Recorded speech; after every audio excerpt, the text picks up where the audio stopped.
There is one final area of false Christianity that deserves a little bit more attention, simply because it's emerging from within biblical Christianity and leading many astray: the emerging or emergent church movement. This is a very powerful deception because it contains so much truth, and those who are not aware of Babylonian ideas will find them very hard to spot, as they are subtly interwoven into the movement. If left unchecked, it threatens to draw many away from the faith and to contribute towards the great falling away prophesied about in the period prior to Christ's return. The general idea behind the emergent church is that the postmodern era has produced a culture shift, and that the way we think of Christianity, therefore, also has to change to stay relevant to that culture. Leith Anderson wrote, "The only way to cope and be effective during this period of structural change in society is to change some of the ways we view our world and the church. It is what some might call a paradigm shift, a new way of looking at something. Such a shift will allow us to view our changing world with a new perspective. It is like a map. Old maps from the 1950s may have sufficed before the construction of interstate highways and the expansion of major cities, but new maps are needed now. Likewise, we need a new paradigm for the future." So basically, the Christianity of the modern era is no use in the postmodern era. Instead, they want to blend postmodernism with Christianity, to take the postmodern ideas we've been looking at, ideas that unity is more important than truth, that we can have different beliefs that are equally valid, or at least no one can be sure of who has the truth, that we can play a part in building a one-world utopian society, that the here and now is more important than eternity, and that Christianity should therefore be primarily concerned about social justice and unity with Catholicism and other religions. Because they know that the truth is divisive, they hate the concept of absolute right and wrong, and will instead ask endless questions. To them, their questions never lead to solutions, but merely to more questions, and they seem to like it that way. They think that this is enlightened thinking. Because the second you claim to have an answer to those questions, you have become arrogant and divisive, and may offend someone else's idea of truth. Because they never reach a conclusion or settle on absolute statements, they also talk a lot about conversation. Conversation is a key word for the emergent church. They ignore the wise advice of G.K. Chesterton when he says, "The point of having an open mind, like an open mouth, is to close it again on something solid." They don't like solid things, they don't like absolutes, which is why it has been said that trying to define the emergent church is like trying to nail jelly, or jello if you're American, to a wall. As soon as you try and pin them down on something, they'll shift their position. They have very basically swallowed the lies from the spirit of the postmodern age and have mixed them with Christianity, in much the same way Catholicism mixed the pollution of the pagan culture that surrounded it in Rome.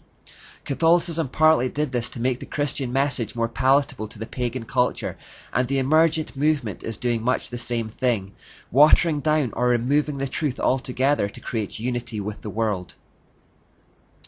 The whole emergent movement can be traced back several decades, but it really picked up speed in the mid-1990s. Mark Driscoll, the pastor of Mars Hill Church in Seattle, was involved in the movement in those days.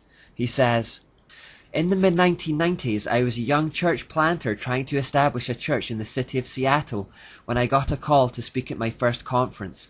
It was hosted by Leadership Network and focused on the subject of Generation X. Out of that conference, a small team was formed to continue conversing about postmodernism.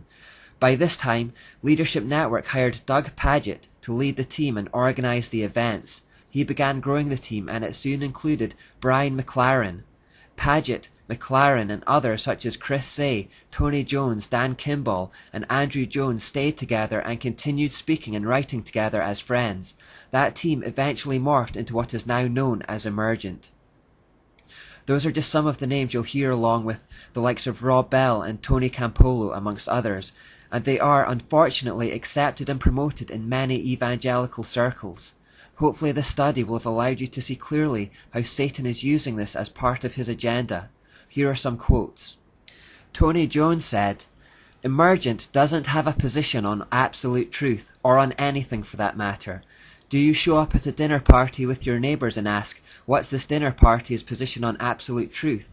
No, you don't, because it's a nonsensical question."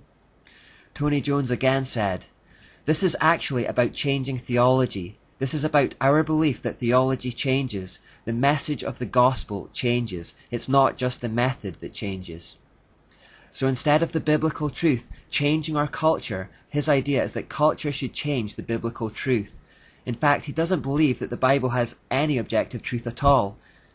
So we must stop looking for some objective truth that is available when we delve into the text of the Bible. Brian McLaren repeats this idea when he says, "Let me offer 10 suggestions for reclaiming the Bible for contemporary readers. Drop any affair you may have with certainty. None of us can be certain of anything, and the Bible can be interpreted any way an individual likes, and who is to say which interpretation is correct? The truth can't be known. This means that everyone is free to do exactly what they like and to adapt the Bible to fit with their individual concepts of truth." Rob Bell backs this up when he says, "Anytime someone makes you feel guilty about how you are living, that is part of the old system." What Rob Bell is effectively saying is to let each other do what they want to do. He is in fact promoting the satanic maxim, "Do what thou wilt shall be the whole of the law." Tony Jones in fact recommended ripping out parts of the Bible that would oppose this worldview, at least temporarily, when he said, "Maybe some evangelicals should tear the book of Romans out of their Bibles and read a Romans-free Bible for a few years. Then they can paste it back in." Josh Reich talks about globalism and embracing Babylonian mysticism when he says, "Some of the values of the Emergent Church are an emphasis on emotions, global outlook, a rise in the use of arts, and a rise in mysticism and spirituality." These words are dripping with the spirit of the age, and you should clearly be able to see from the study how they are designed to draw Christians into the New World Order by causing them to abandon biblical truths with a new type of Christianity that is more earth-centered, embraces other faiths and ideas of truth, and which promotes the idea of contributing towards the man-made utopia. We'll look some more at this in the next couple of parts.